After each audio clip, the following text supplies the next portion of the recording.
Greetings, cosmic voyagers of knowledge. My name is Dr. Saddam Saghir, and welcome to Decoded MD. Today, we're diving into CRISPR-Cas9, a gene editing tool like a molecular scalpel rewriting the code of life.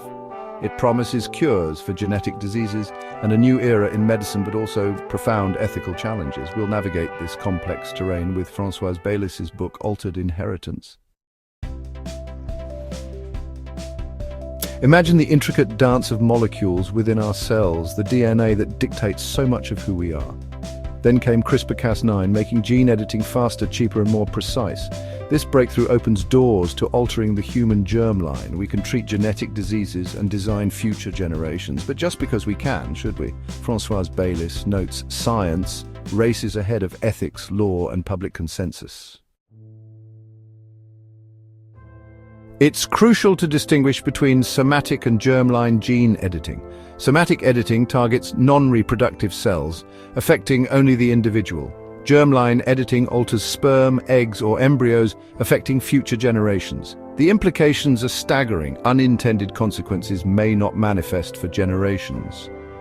Once changes are made to the germline, they become a permanent part of the human gene pool. How do we decide to use this incredible tool? The line between therapy and enhancement is fiercely debated. Should CRISPR-Cas9 treat or prevent serious diseases? Many argue this is justifiable. But what about using CRISPR to enhance traits like intelligence or strength? Enhancement raises concerns about inequality. As Baylis cautions, choice may become expectation and finally obligation. Imagine a future where only the wealthy can afford genetic enhancements, creating a genetic aristocracy. This potential future reflects themes from films like Gattaca. Baylis emphasizes distributive justice, asking how we can share these technologies equitably. She warns against commodifying human life, viewing children as products. Informed consent is a fundamental tenet of medical ethics. How does this apply to permanent changes to the human germline? Future generations cannot consent or weigh the risks. Germline editing affects countless unborn individuals. Ethics demands humility in the face of irreversible unknowns. Are we wise enough to make such permanent alterations? In November 2018, Chinese scientist He Jiankui claimed to have used CRISPR-Cas9 to edit embryos of twin girls, making them resistant to HIV. This was the first instance of genetically engineered babies. The reaction was swift and overwhelmingly negative, highlighting safety concerns and lack of ethical oversight. The He Jiankui affair underscores the need for robust ethical frameworks. Scientific ambition must be tempered by ethics. Who should make decisions about editing the human genome? Françoise Baylis argues these choices must not be confined to exclusive circles. The human genome belongs to all of humanity, calling for broad, inclusive public engagement.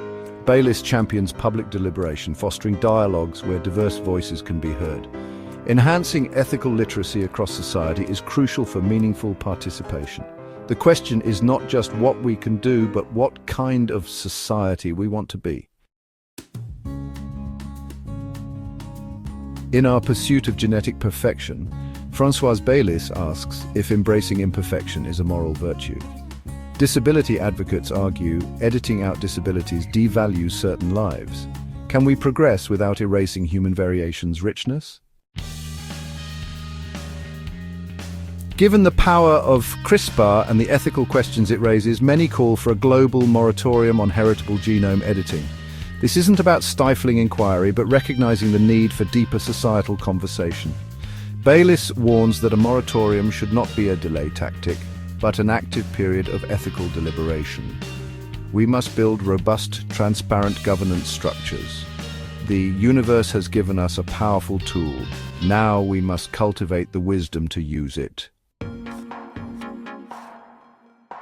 Gene editing knows no borders, but regulations are inconsistent. Oversight must be international, inclusive, and enforceable. We need a global ethical compass to guide these edits.